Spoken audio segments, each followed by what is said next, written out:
All right. Apparently, there's a time limit on these Instagram lives, so I'm not gonna take up more than an hour like we did last time. Happy Easter, everyone who's joining. Just woke up. All right, for those of you who haven't been here last week, welcome to Hidden Apron at Home. This is day 25 of my quarantine, so I'm going crazy. Brian, you're right next door, bro. my roommate is right next door. All right, I'm gonna start drinking because I've been using this Hidden Apron at Home thing as an excuse to drink earlier and earlier. Happy Easter. Today we are drinking the leftovers of this gigantic bottle of sake that my friend Yana put me on. Sho Chikubai. It's good. It's alright. It's a good nigori. For those who are asking, we are padding the numbers. Thanks, bro. Thanks a lot. Really doing something for my ego here. Today we're making pasta. As you know, we're talking about motivation today. I figured that there's a lot of other people who are already doing recipes, great content on stuff to make. I think that you should totally follow those if you're looking for new things to create. A lot of my friends have been asking, how do I even get started cooking, which is really near and dear to my heart. So a lot of the things that we're going to be doing over the next couple weeks, and then the last one is talking about the systems that I personally have used to get me more comfortable in the kitchen. I always caveat every session, every pop-up, everything I do with food that I'm not a chef. I wasn't classically trained. A lot of this stuff was YouTube cooking or just fucking around in the kitchen and learning how to get better at doing this. So hopefully I can impart a little bit of the wisdom I've gained on just being a home cook, right? How do we balance being an accountant, I was working 14-hour days, or tech, where we were always told tech was the solution to everything. So we were let's just create some delivery platform or some app that'll help you cook, and that's kind of it. And now I'm realizing a lot of people are asking how do we start actually cooking? So last week, if you were here joining from that session, just to recap, we talked about confidence, because I actually think before we even talk about mise en place or ingredients or how do you start using some new technique, is we got to talk about confidence and getting more confident in cooking. So just as a recap, the three things we talked about last week was, one, you have to start looking at cooking as a progressive play more than it is a practice. And so you wouldn't start choosing the most Instagrammy difficult recipe you're gonna go for, right? You don't want to go straight to sous vide 5-course meals. You want to start with something small, something that you make it and you feel shit, it's that easy, right? You have to feel that feeling of oh, this isn't too bad, because that's what it's gonna keep you from cooking, gonna make you cook a lot more and keep going, rather than just reserving cooking to a special occasion or when we're in quarantine, right? Because I really hope that if you can make one extra meal after all this is done, right, and seamless one time less, that's the win for me. So second point, familiarity. Pick recipes and stick with getting familiar with that recipe. So if it's an adobo, right, we went through adobo last week, is don't just make one adobo. Make several versions of adobo. Adobo sa dilaw, adobo sa puti. If you're cooking kofta, right, make it with lamb, make it with beef, make it with chicken, so that you are more confident making it in other situations. If you go to a friend's house and they don't have the right kind of skillet that you love, at least you feel confident in being able to play around with it, right? And then the third is asking stupid questions. And I know there's this cliche where we say oh, no question is stupid, but when you're thinking about it, right? When you're thinking about questions, it kind of feels embarrassing when you're asking it in your head. And so if it does feel stupid to you, that's the kind of stuff that you should be asking other people who cook. You should be asking it of yourself. You should be doing some research. So I had to ask, why are all adobos using vinegar? And that's when I realized, okay, vinegar is great at preserving food, so you don't need to refrigerate it, right? People back in the day didn't have refrigeration. It's also great at tenderizing the meat. And so that's where you get these fall off the bone chicken adobos. So that's what we talked about last week. This week we're talking about motivation. And why motivation? A lot of other questions I get from folks are dude, I really want to start cooking, but I just don't feel like it. The want is there, the mind is willing, but the flesh is weak. And so we're going to break this up into 3 sessions. You'll notice that a lot of these, we're going to be talking a lot theory first before we even go into the stove. So this first class, you could say, we're going to be talking about efficiency, because one of the big reasons why I don't like cooking, or people don't feel like cooking is that it feels like a drag sometimes, right? Like I gotta think about the grocery, then I gotta wash the dishes, and like it's gonna make a mess, and like, oh, fuck it, let's just seamless. So how do we get more efficient in the kitchen? Because once we get efficient in here and it feels less of a drag, then you're able to enjoy the process of being in the kitchen a lot better. And so I was talking to my friend Nigel the other day, and he was like, dude, how are you going to call yourself lazy and teach about motivation? And that's kind of the point, is that like not all of us have the luxury of being in the kitchen for like 8 hours, like shooting our food. If it's your day job, that's great, right? But when I was working as an accountant, like how do I still manage to cook and do my day job and not feel burnt out, right? And so I think that's where this whole efficiency piece comes in. Let me just pour this drink real quick before I pontificate a little further. And all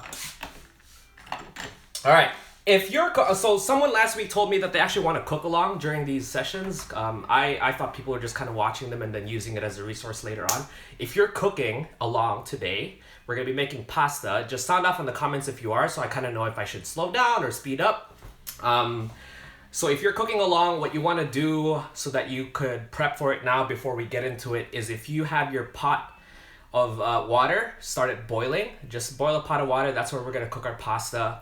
And then if you have some greens, I'm going to be roasting some broccolini today. So if you want to roast some greens along with, preheat your oven. I hate putting out temperatures because everyone's oven works a little bit differently. I had to buy an oven thermometer to get the right temp.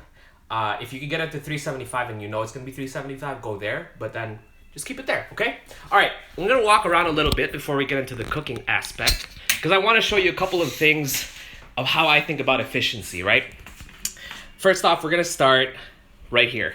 Here's a cookbook, and here's really where I want to illustrate that the way we think about efficiency sometimes it's often implied and never explicitly stated. And so I'm going to call it out explicitly to show you how much thought has to go into the idea of efficiency before we start cooking. I just pulled out this cookbook. I've had this since college, when I was, thinking of maybe one day becoming a chef before I gave up that dream. We're not going to go into that today. And I just picked a random recipe, right? This one is Mexican style chicken with rice. And you can see there's great, beautiful pictures. There's all the steps are laid out. But here's the thing that you don't really see. Is that Christian? An eye for an ice cream? What's up, Christian? Here's what you can't see in this, right? There's a lot of hidden steps that aren't written down here. First step, you'll see this Ferran over here. Place the chicken legs in a large pan, cover with water, add salt. But here's the thing that's not mentioned, right? Right before this, you have to open that bag of chicken. Make sure it's defrosted, by the way, because if your mama told you to defrost and you forgot, like, you're fucked, right? Defrost the chicken. You got to cut the chicken. You got to get the pot, fill it with water. Then you add the cilantro. Before this, you got to wash the cilantro. You got to chop it up. And, you go through all these steps. And you get to the end over here, and he says, okay, serve this chicken with Mexican rice. And you're like, what? Hold up. I didn't do any of the rice. And I can see why the recipe was laid out like this, right? Because maybe you just want to make chicken, but not the rice. And so the cookbook lays it out like this so you can make components of your meal. Great. But let's say that you wanted to make the rice. First step here, pour chicken stock in a saucepan, then blend some onions and cilantro. And you're like, okay, I'm going to blend some onions. And that's the first step. But here, if I look at the ingredients, small onions roughly chopped. This should have been done before you even get to the first step. And so that's what kind of makes this, or most recipes actually, difficult to think about in terms of efficiency, because there's a lot of stuff that's implied that you've already done, or that you have to parse them out in your head before you even start cooking, right? So imagine you're already at this step and you're cooking. Meanwhile, the chicken that you made over here is starting to get cold. And then you got all these pots everywhere because you're like, fuck, I got to make a blender. I got to get it out of my little, cabinet over here. And that's what I mean by the things that keep us from being motivated to cook, is that there's a lot of these steps that aren't called out, and you kind of, it's implied that you just know this stuff. What I really like about this book, though, is that the author took the time to actually write down his steps of how to look at these recipes as an entire whole meal, right? And so I think that this is one of those rare books that actually puts it out there. This is how I'll be talking about when we actually get to the stove over there. I'm gonna attempt to get all 4 stoves and the oven burning for you today, just so you could see how we flow in the kitchen. Nigel, what? Your onion come pre-chopped? No, man, we can't afford that. I tried getting pre-chopped garlic, but man, that shit rots easy. Okay, so that's how we're gonna look at that book, and now you can kind of see where the difficulties lie in. All right, because I said I'm an accountant back then, I have to do the whiteboard thing. We're gonna just really. What's up, Brian? What's up? All right. He's helping pad the numbers today. Real quick, we're gonna go look. We're gonna look at the whiteboard. We're gonna just talk about a couple of concepts so that when we go to the kitchen and I'm going through the steps, you're keeping these in mind as we go. All right. First word. When it comes to efficiency, you're gonna hear this a lot. This is like a huge cliche almost, but it's a very, very useful one. Mise en place. It's just a fancy French term for like everything in its place, so that you'll see. I'm gonna go back. When you go to like restaurants, or if you have a chance to look at actual real chefs cook in the back, or even just like watch Rachel Ray, right? She has all these cute little ramekins with all their ingredients around. It's all set up, and that's how they manage to get everything done in such a short, efficient amount of time, right? And so one thing I will note though is like, man, I don't have the space to have all this stuff, right? The whole point of the mise en place is just you have everything ready, so that you're not going back and forth between the fridge, your kitchen prep table, the stove, and you're running around, right? Just have everything in its place. Now, what I will add to that, right? We learned a little fancy French, is I'm gonna teach you a little Portuguese, right? Fica vontade. Vontade is like desire, to your desire. So what I'm gonna add is, when you're thinking about mise en place, there is really no one way to set up your quote-unquote station. If you have 100 tiny cute little bowls to put your chopped onions, like, yo, go ahead, do it. I don't. So I set my station up a little bit differently. And I want to add this desire part, because you should set up according to what you're trying to get out, right? For me, when I do my setup, I'm trying to minimize the number of movements I need to make between my fridge, my stove, my prep table, and I'm trying to maximize joy. What I mean by that, right? For me, I'm a pretty high-strung person, and cooking is kind of therapeutic for me. So I want to force myself to slow down. So I set my stations up so that I'm able to concentrate on one step at a time without fearing that things are burning, right? And I'll show you how I do that in the kitchen. But what I'll add then, all right, this is kind of the hidden apron addition to this, is when you're thinking about doing your setup, also try to think about what you actually like about the cooking. Right? Yeah, exactly, Nigel. Like, there's a bunch more stuff to wash, and you don't have like, a hired dishwasher. So again, don't think about mise en place as like there's only one way to set up your kitchen, right? And don't feel bad if you don't got 100 tiny ramekins, right? Doesn't mean you're not organized. Second concept, for the people who are in software development or program management, you're gonna recognize these. I'm really, really sorry for these graphics. Waterfall versus Agile, right? If you are in software development, you'll notice these are very familiar to you. I'm just going to explain it. Waterfall is a methodology where we think about each step as sequential. So in this case, I'm going to wash all my vegetables first. Then I'm going to chop all of them. Then I'm going to put them all in the pan. And that's one way to do things. I think that's one way when you look at cookbooks, how they're structured. I'm going to actually hire a prep guy or lady. Man, listen, man, I'm just trying to make rent, bro. I can't get to that point yet. Maybe someone should hire me as the prep guy. The other thing, as opposed to the waterfall method, I'm going to talk about Agile, right? And the difference between this is that not everything has to be done sequentially. So many cookbooks will have all these ingredients pre-chopped, but while you're chopping that, and your oven is still cold, that's why I told you guys, like, put your ovens on preheat now or boil your water, is that's wasted time that you're going to then be sitting around waiting while your vegetables are all chopped. So kind of think about it this way, where you're getting things done as they need to be done, rather than sequentially like cookbooks lay them out. The last one, amplify impact, right? Just as Christian over here said in the comments, hire a prep guy. Like, I can't do that. I have 2 hands, and I'm lucky at pop-ups if I have friends who want to volunteer and I get like a total of 6 hands, right? But if we have to feed 40 people, how can I make these 2 hands effectively do the same work as 200? Right? So if I go to my stove and I got all 4 of these burning, I'm imagining one person tending this, one person tending this, one person tending this, one person tending this. But I don't have the money or the space to hire people to do that. So how do I get me comfortable enough that I could do this alone, doing all of this, plus the prep, plus the washing later on? So just the 3 concepts we're going to talk about. Questions so far? Otherwise, we'll get straight into cooking. Yeah? Let me just adjust this thing. Agile. What's up, Annie? Annie was my advisor in college, so it's crazy. As much as I like hate on social media sometimes, like it's great as a way to reconnect with people. Okay. Real quick, let me turn everything on, right? Because this doesn't take too long for me to preheat while I talk you through the ingredients. Let me start that. Oven light on. Okay. Plug my charger real quick. Desire. What's the question, Christian? What about desire? Whoa. Yasmin, man, I'm so sorry that you have to like stay up late for this.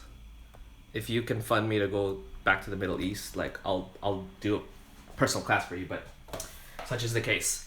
Okay, so let's get to cooking. So like I said earlier, when you're thinking about your steps, don't think of them sequentially and think of what takes the longest time, even though it's off the sequence, right? For me, that's why I started with get your ovens hot and get your pot of water boiling, because you don't have to be there. Again, effectively, it's almost like you got another person tending that while you chop your ingredients. So let's think about this real quick. We're gonna make 2 types of pastas. I know that pasta takes, I don't know, maybe 10, 11 minutes to cook, right? But I know that if I'm gonna roast this is definitely gonna take longer to cook. So I'm gonna prep this now so I can get this into the oven as quick as possible, so that it's roasting while I'm preparing my my pastas. Again, we talked about the idea of margin of error last week, right? I know that if I cook it a hair longer than it needs to, like a minute longer, you can go anywhere from al dente to mushy real quick. However, if I roast this just a little bit longer that it gets dark, it's not gonna go bad. Like, yes, I get a little more caramelization, but I can still eat it and it's gonna taste good. If in fact, it's gonna probably break these stems down, which are pretty tough, a little more, right? Okay, so I'm gonna, I don't know if this angle is good. You guys tell me if this angle's okay. Yasmin, chopping onion. If I have time after, I'm gonna demo that again because I know we talked about it last week. Oh, people were asking, make sure my heat's on. People were asking what the full menu is. 2 types of pasta we're doing today. I'm switching it up last minute. We're gonna do a brown butter miso and a mentaiko, which is basically, it's a seasoned cod roe. My friend Mario actually asked that we do pasta because he relies a bit on jarred pasta. So I personally don't like red sauces, so a lot of the sauces you'll see I just utilize butter as the base. But the concepts can be the exact same if you were making a red sauce. In fact, I'll show you. I have a can of tomatoes in my pantry so that we can talk through it at least, because I don't want to make it. Like I'm really not gonna probably eat it. He's a neck breaker. Oh shit, my bad. We twisting back up. I'm Mario. Thanks, Mario. Okay, let's talk about my setup real quick, right? I have these sheet trays. I love these for roasting, especially the smaller ones, because I can effectively roast one thing in here and another thing in here at the same time. Today we're only roasting one thing, so it kind of doubles as like my receptacle, so to speak. Here's where I'm gonna chop. Notice here, aside from my alcoholic tendencies, I'm gonna put my sake away real quick. I got 2 bowls, right? These are the only bowls I'm gonna use because I don't want to use a bunch of little ramekins. I have one for washing, and I have one for all my trash, because once I'm done with the trash, this all goes in one go. Again, minimizing movement. I don't have to keep going back and forth to the trash can, right? Okay, so I'm gonna just wash this real quick. I'll be right back. Hit me up with questions if you got any.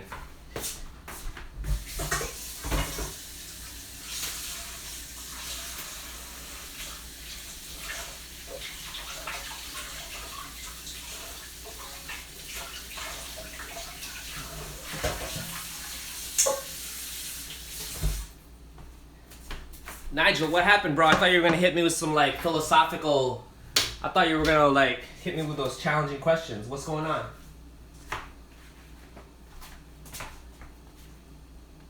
One for the trash. Yeah. Okay. Cool. Let me just put my little pajamas today. Yeah. Cooking gear. Okay. I'm gonna move these out of the way now so I could get my things onto the sheet tray that I'm going to roast in.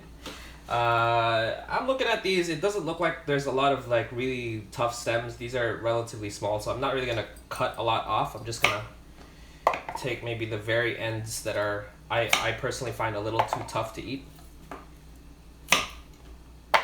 Get that there. Here's my thing. I actually want to ask suggestions or feedback from the actual people who own businesses, because Nigel, I know you're there. Rich, if you're still there. Christian, you guys actually do this professionally, so if you see something I'm doing wrong, call it out, right? Because I'm not above still learning how to kind of do this kind of stuff. See, all my trash just went in there. Why not cut next to the trash can? One less bowl to wash. Perfect idea. The reason why I don't is because, I'm gonna show you, my table was there, as you saw, and my trash can is there. Now, I could drag this trash can next to me. However, if I do that, I'm now blocking my way to my stove, which is directly in front. And if I put it on the other side of the table, I'm now blocking my way into the living room. Right behind, I would be blocking my way to the fridge. So it's actually a good idea. If you are able to chop next to the garbage can, do that. See, exactly why I rely on people like Nigel to ask the questions is you have to mise en place the way you desire. So if my desire is to minimize movement, and this is kind of my New York setup, and this is what I'm constrained to, I rely on this garbage bowl.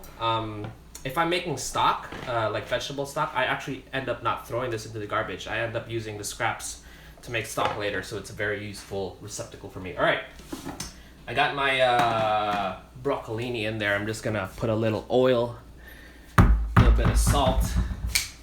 Going on desire again, by the way. You will notice that the kitchen that I'm using, it's set up for how I want it set up, and it doesn't have to be that way, right? Under this prep table, there's a little cabinet where I keep all my, you see down there, all of my Tupperwares are in there. Because as I'm done prepping, I could just move it straight to the Tupperware and then back to the fridge. You don't have to set up your kitchen like that. Maybe you're a baker and you'd prefer having all of your kitchen aids and stuff in the bottom. Like do that, right? Again, mise en place to your desire. Put a little oil. I'm just gonna put a little salt. I salt a lot, so like I have kosher salt sitting here. I know some people will argue against kosher salt in favor of C. I'm beginning to see the logic in that. I just don't have the time or the number of N95 masks and patience to go out to the grocery store and get sea salt. So I'm not gonna do it. Add some pepper. My friend Yasmin and I were chatting earlier about when to choose what spices, right? Like when to choose cumin versus coriander. I think it's a question worth asking, especially for those who have a lot of spices or grew up in cuisines that use a lot of spices. Use the spice that you want your food to taste like. And the best way to do that is to get a bit of the raw spice and put it on your tongue, or mix it with some hot water and taste it, because then you'll kind of know what you want things to taste like. I don't want to use any other spice except salt and pepper for this. Just the way I want it. I might squeeze some lemon at the very end, but I'm thinking about the fact that I got 2 pastas. I really don't want this to taste like, oh, see, there's another thing. Hand towel. Keep it on you, because you're constantly going to be wiping stuff down as you go. All right, so now these are ready. My oven is, I want to show you something. This is going back to the last week's topic. I'm going to put my thing in there right now. Check this out. I'm going to unplug y'all real quick. If you check this oven, and this is why I hate giving temperatures out, because precisely this. I set that oven to 400. I just realized 2 weeks ago when I bought this oven thermometer that I set it at 400, and this is like, it's barely even at 350, right? It's like, you know, when you're like in a relationship and they be talking about what they're like, and you're all in love with them, and then you realize like they have a weird fetish for like eating raw butter like on the daily. I mean, it's not bad, right? Like I can increase the heat on that oven, but it's just like then you found something out and you're like, fuck, man, I thought I knew this person. I've been cooking with a cold oven for the last 5 years, y'all, and I think that's one other thing about familiarity is get familiar with your equipment. You know, like that's my mistake. I didn't know that did that. All right, so my broccolini's in there now. Got my cheeses. I got my garlic. My water is almost boiling, so I'm gonna grab my pasta right here, eating raw butter. Yeah, listen, man, I eat raw salt. I'm just saying, it's not a bad thing. Like, I heard people in Alaska eat like straight whale fat, I think, to keep warm. I don't know. You know, do your thing. My water is not quite yet at boiling, so again, I'm always thinking of what can I be doing to minimize my movement and my downtime. I actually want to start on dessert right now because my pot's laying there cold. But the stove's not on. I might as well do it, right? So I'm gonna make a fruit sauce / compote. I'm gonna top it on my ice cream later. So I'm gonna get started with that right now. I got some blackberries. All right, I'm gonna wash this up. I'm gonna put it in my pan. Put some sugar on it, and then cook that down. It's gonna make a really nice sauce for my ice cream. So again, I'm gonna put this in my bowl for washing.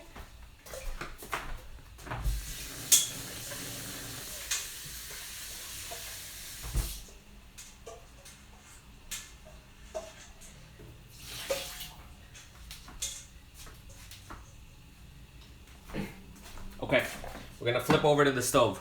One thing also that you wanna be thinking about is don't think in terms of just like a single meal, right? Since you're already in the kitchen, right? Again, for me, like I don't wanna be in here all day. What else can I be doing now to prep for other meals in the future? So if I like to drink, maybe I could be making my syrups right now for my cocktails, whatever, right? So let me just, these phone holders, right? I mean, they're great, but I'm just not really good at using them yet. So I'm gonna take my berries and put them in there. I'm gonna turn the heat in the back up. So that's on. I'll grab my sugar. I just kind of eyeball it. I don't know, just like put about that much, right? As these berries start to release their juice, it's gonna get coated in the sugar, and you're gonna get a really nice syrup. If this starts to, you know, this is kind of the other thing about familiarity, right? I kind of know what I'm looking for, and so if I see that this starts to reduce too fast, it starts to burn, I can just add a little water. But you know what? It's not quite there yet, so I'm just gonna get that started. All right. I could see my water starting to bubble a little bit. Important step when you're making pasta. Salt your pasta water. Why salt the pasta water? Because you're going to use the pasta water later to form your sauce. And so by seasoning this now, you can make use of that great starchy water when you're making your sauce, and you'll get a really nicely seasoned one. How much salt should you put? I know there's ratios out there. I don't really know. I can't really tell you. I just put enough until my guilt starts to increase, and then put a little more on top of that. I don't know what else to tell you. Add rum, bro. You know what? Let's do a flambe today. We're gonna do a flambe.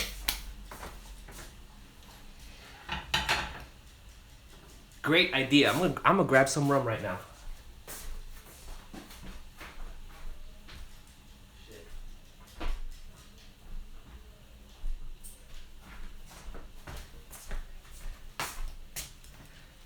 Nigel, do you think we should just like add it now or later?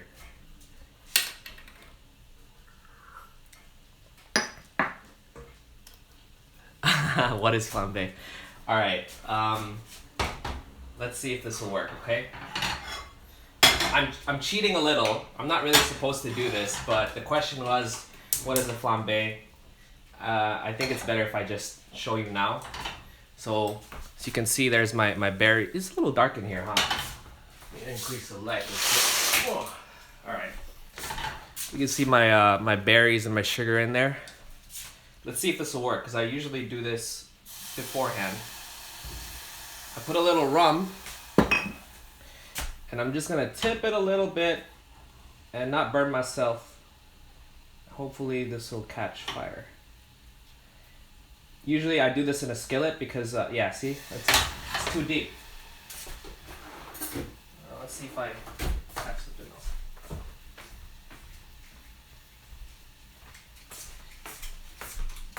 For people who are living in the Middle East, it's very likely you can't find rum.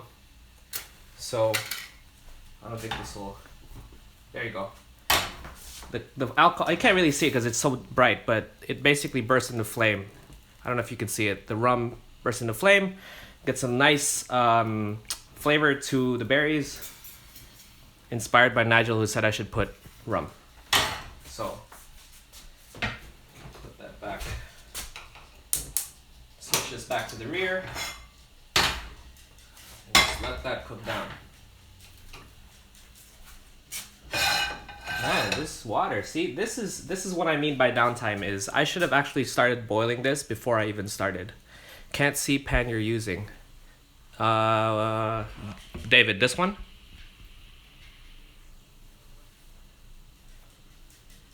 Did you use frozen or fresh berries? I actually used fresh berries that I stored in the freezer so they last longer. It doesn't matter. What it's gonna do is if you are using frozen, it's obviously gonna take a little longer to defrost and cook. So just keep that in mind. But again, I'm doing this step because I know if I overcook this a little, I could just add a little more water if it gets too dry. So I mean, does it really matter? No, not really. Just gonna move that around a little.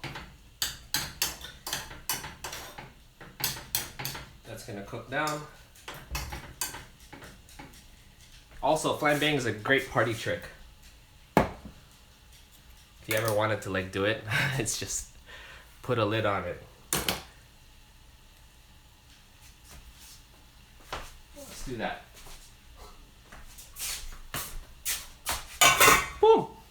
See, people help each other out. Now, why did we put a lid on it?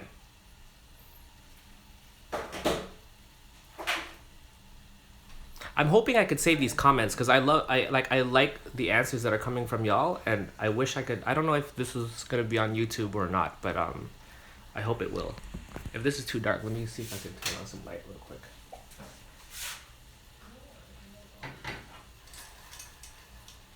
Okay, while that water is boiling, I might as well start on the sauces because I know the sauces, if I just kind of like let it sit a little bit, I could turn off the heat and then kind of bring it back up to heat later. I know when you look at videos, they kind of do it all in one go.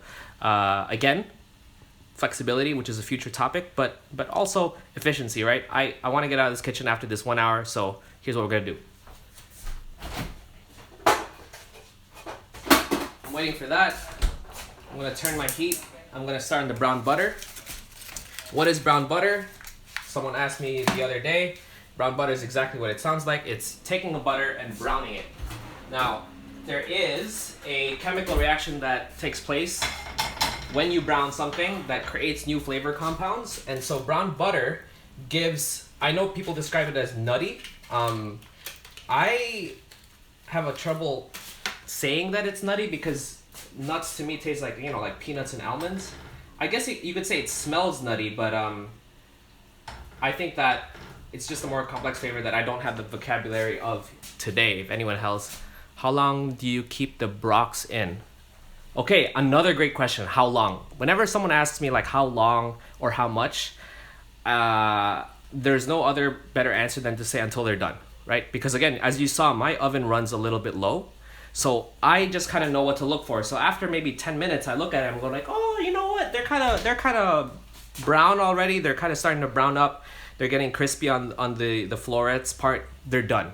I don't want to be able to tell you 15 minutes and then because your oven runs cold, you open it and it's like, man, I can't even eat these stems yet. So I'm not going to say any time. I'm just going to say, know what to look for. And I'll show you once we pull it out. All right, so this butter is starting to melt. Another thing on time. You can't see it, but there's a window right next to my stove and it's closed right now. There's a huge difference in my cooking if I open that window.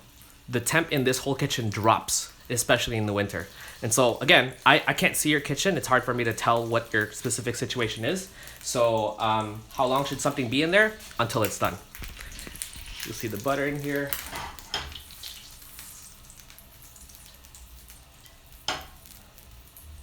Just cook that down. Also, yes, for the bakers out there, brown butter is great for baking, great for cookies. I don't like baking. I think I'm gonna bring someone else to do that here. People have been asking for tutorials on baking. I'm just not the guy. Like, I might bring someone else for that. I could hear the water. Oh, okay. You know what? Maybe my kitchen's just running cold today because I ain't got that rumble. We're gonna do it anyway, you know? Just gotta adjust on it. I've realized doing these things that it's actually hard to explain and look at comments and check lighting while you're cooking. So people who are like putting themselves out there and teaching these methods, like, kudos to y'all, man. It's definitely not easy. Okay. I'm gonna get my pasta and we'll drop them in that pot right there in the back.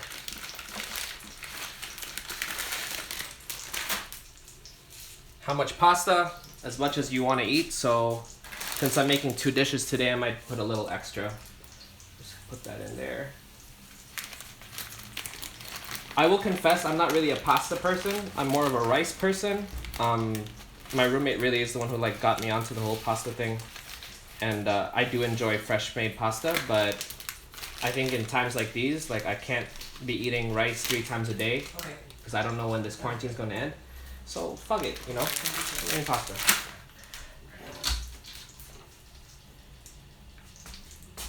All right, screw that down a little bit. Just press that down.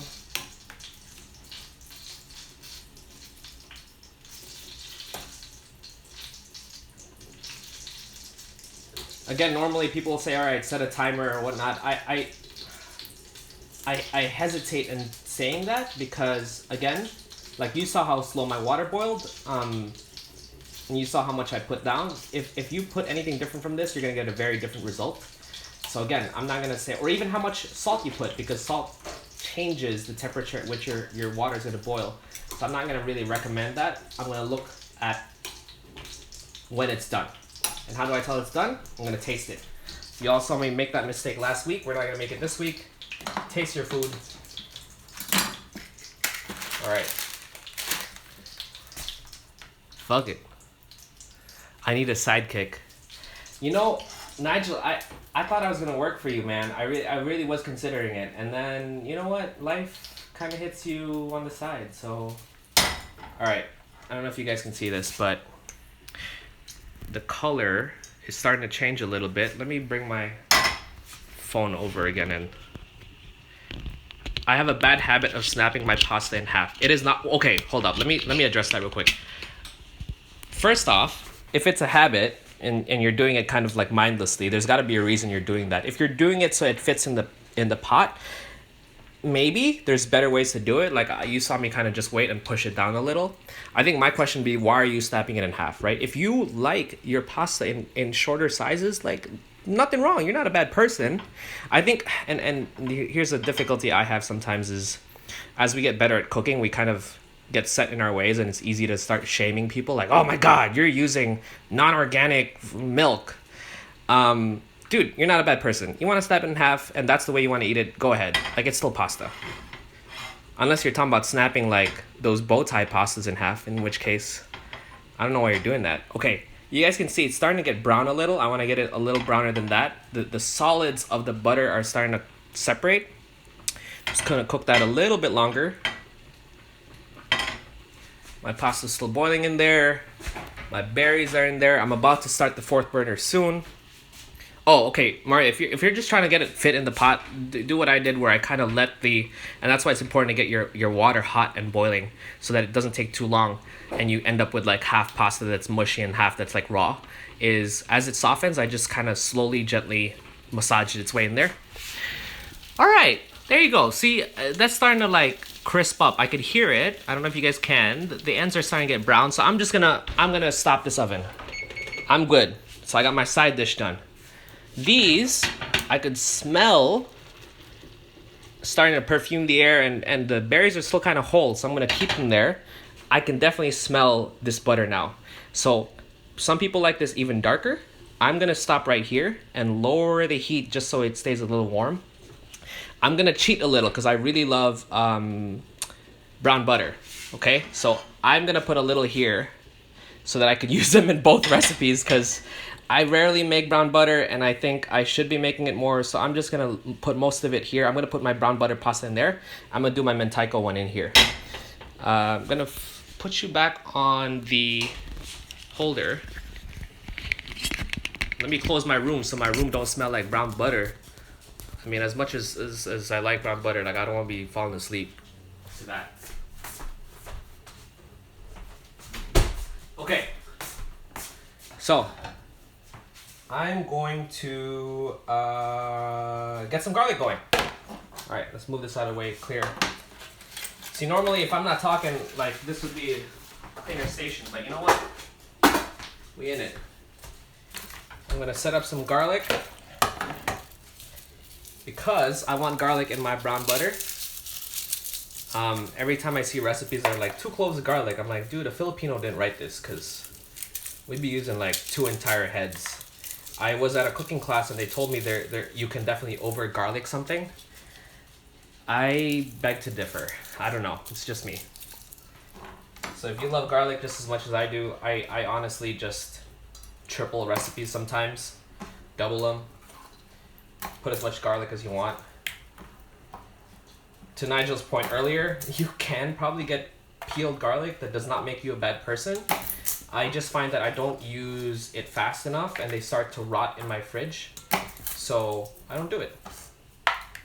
All right, I'm gonna warm up my front pan now, so I got all 4 burners going. Yes, agreed. All right, let me see if you can see this. You see that? Probably not, huh? All right, just a little bit lower, just a little bit lower. Move my trash pail out of the way so you guys can see. It's not optimal because I got shit all over the place, but for the sake of this video, I showed you guys this last week. I'm literally just pounding the garlic so that the skin comes off.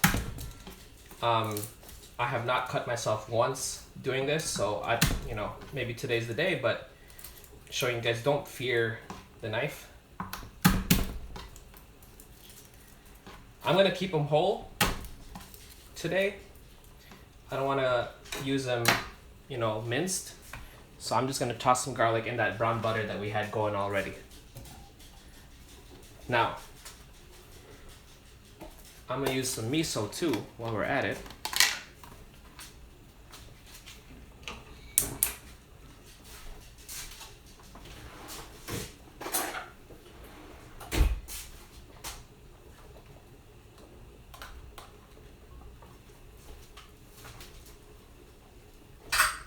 Later on, I'm going to show you the sink and how I've been, going back and forth of clearing things as I go, and how you should set up your sink. You look, trash in the bowl. Keep it clean. Okay. Let's test the pound, peel. Exactly. I saw someone do this trick where they put all of their garlic in a big metal bowl, covered it, and then shook it really hard. I heard it works. I've never tested it. So if anyone can actually confirm that, let me know. Okay. Let's see.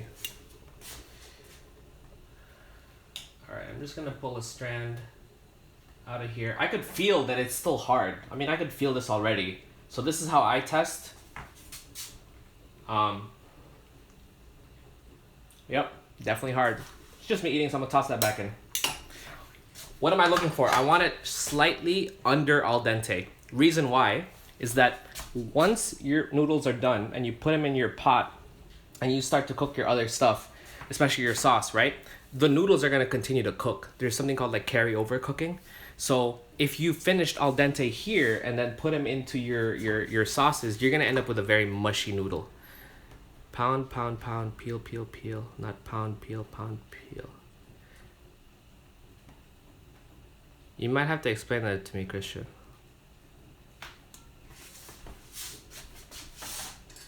Ooh, the syrup's getting there.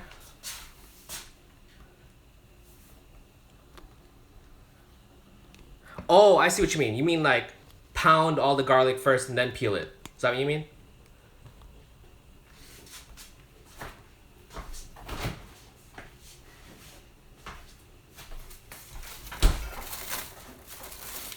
I just brought out my mentaiko from the fridge. If you guys see, this is the roll. Ooh, later. Okay, this is the roll of cod, or no, wait, pollock. So I'm just gonna get that prepped.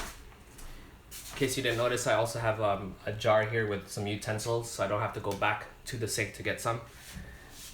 I'm gonna pull this out. This is I forgot what the specific term is, but it's basically like Western cuisine in Japan, or that became popular in Japan. So they have like cod roe spaghetti. So since I have a bit of cod roe left and I don't want this to go to waste, I'm going to use this. I'm just scraping. I mean, like a lot of people don't have this in their kitchen. I'm just trying to finish it. So I'm going to use it. But again, right? Make your pasta the way you want to make it. If you want to use crushed tomatoes instead of this, go ahead. It's all good. What? My sister just called me. Oh, I was asking what if you meant like pound, pound, pound, like pound all the garlic first and then peel it.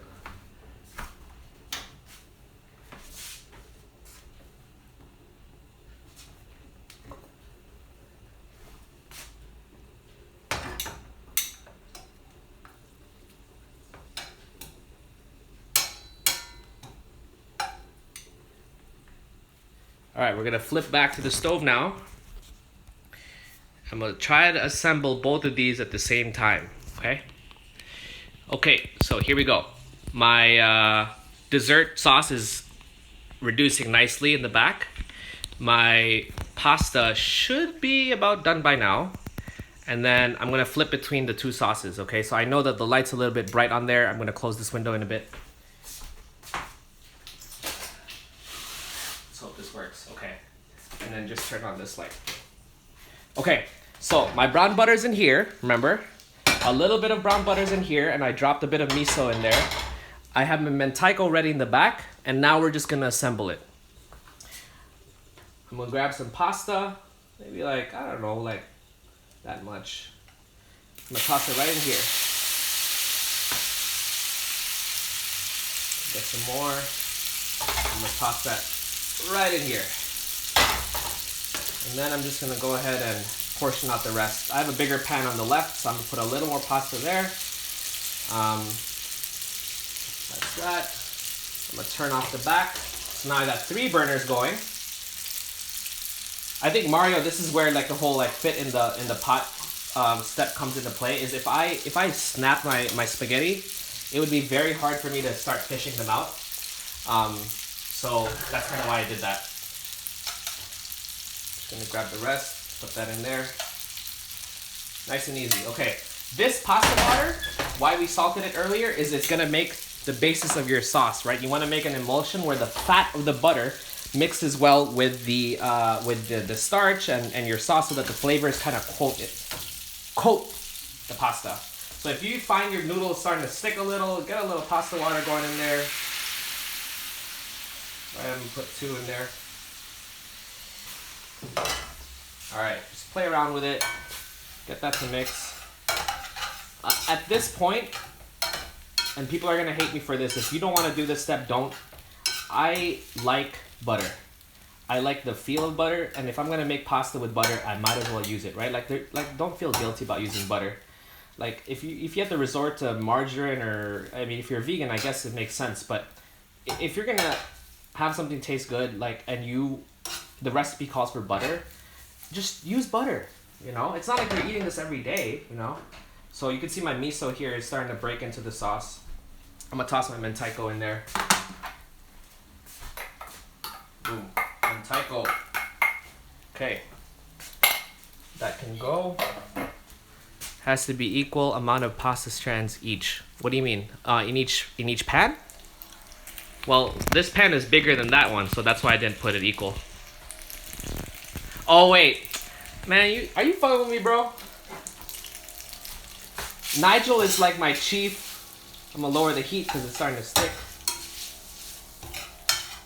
Now again, I seasoned that pasta water already, so I don't really need a lot of salt in this. This is already my brown butter pasta. I could have cooked this garlic longer, and I'm not really gonna eat this garlic. I just want a little bit of the hint of flavor, because for me, the brown butter is really the star. This is pretty much done, right? I'm just gonna stir that a little bit. This one is not yet. I can still see a lot of water in there. I'm gonna mix the mentaiko in. The miso should start to thicken this up. Just mix that in there. Some people like mayonnaise in their mentaiko. If you want to do that, like I suppose. I'm cooking to what I want to taste. I don't want to taste mayo. I want to taste the mentaiko and a little bit of the brown butter. So that's how I'm gonna cook it. I left some mentaiko raw in the back because I like the feel of the pop. So I'm just gonna let that cook down a little bit. Big pan equals key. Exactly. I only bought a set, so I got one big one. No, actually, that's not true. I have a big wok. I could use the wok, I guess. All right. So how we looking? I think we kind of ready to plate. Right? A little bit. Okay. We're gonna clear this spot up. So I'm ready to plate a little.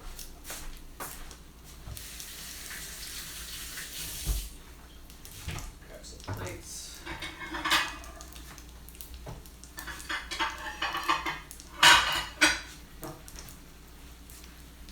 Okay, if you remember, I had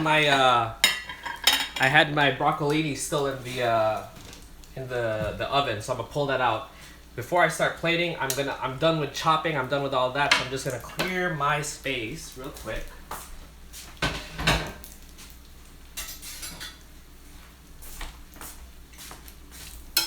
All right, so that's definitely done. I'm gonna leave that. That is pretty much done. And I didn't have a lot of mentaiko, so I don't really want to get it lost in like a whole lot of spaghetti. So here's what we're gonna do. I'm gonna flip y'all around back here. Okay, let's see if I could get this angle correct this time. All right, boom. Okay, I think that works. So big pan, big plate, gets more pasta. Just put that down there. If I had some like fresh herbs, I might want to use it, but again, I want to taste brown butter. So I'm not really gonna put a lot. I have my mentaiko in the smaller plate. Put that there.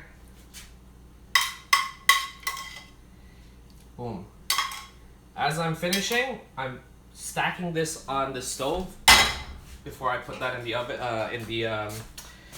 the sink in a bit. Fuck it, man. We put in more pasta. Like, who am I kidding?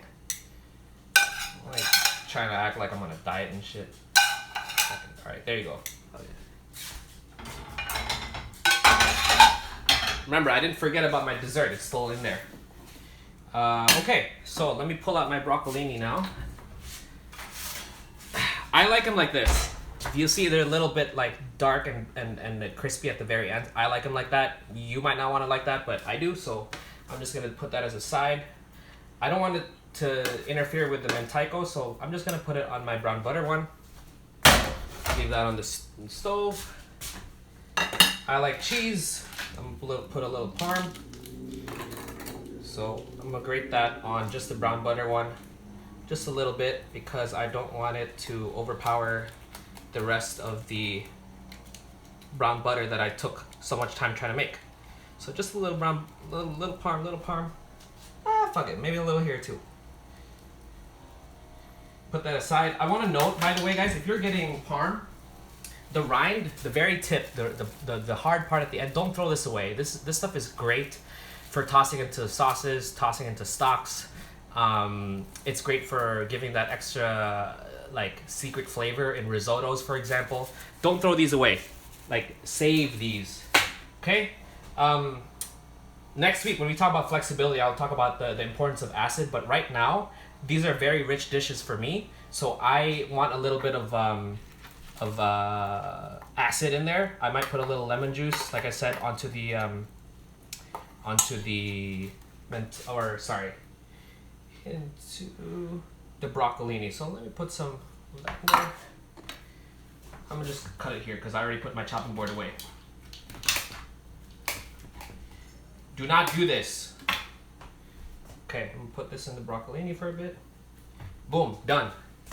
So there's two kinds of pastas with a side, all being done in less than an hour on the same stove setup. My dessert is pretty much done in the back, so if I want to assemble this, I could, but let me just taste test this real quick, let you guys know whether this was a success or not.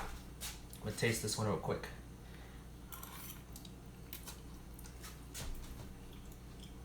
So texture is really good. I taste the brown butter. I put a little too much Parmesan. I knew I shouldn't have. I'm gonna taste this broccolini.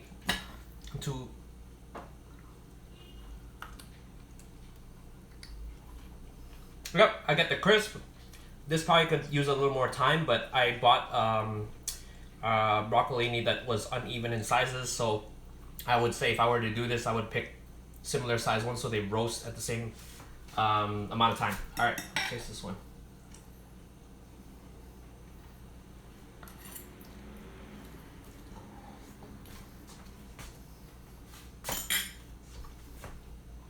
All right, that one's good. That has no mistakes. So, with 2 minutes remaining, as you can see, I had all 4 of them going. I had my oven set up going. I'm gonna show you how the sauce ended up. Sorry for flipping. All right, see that? All that liquid and the sugar have created this sauce. I didn't make ice cream today, but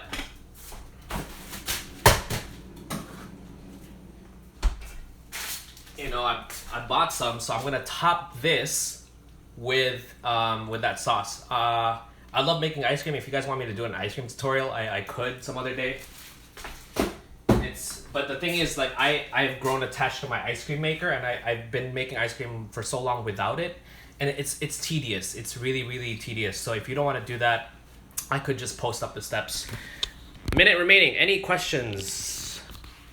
You see all this butter and shit. Look at that. You don't even need moisturizer. Just butter your lips.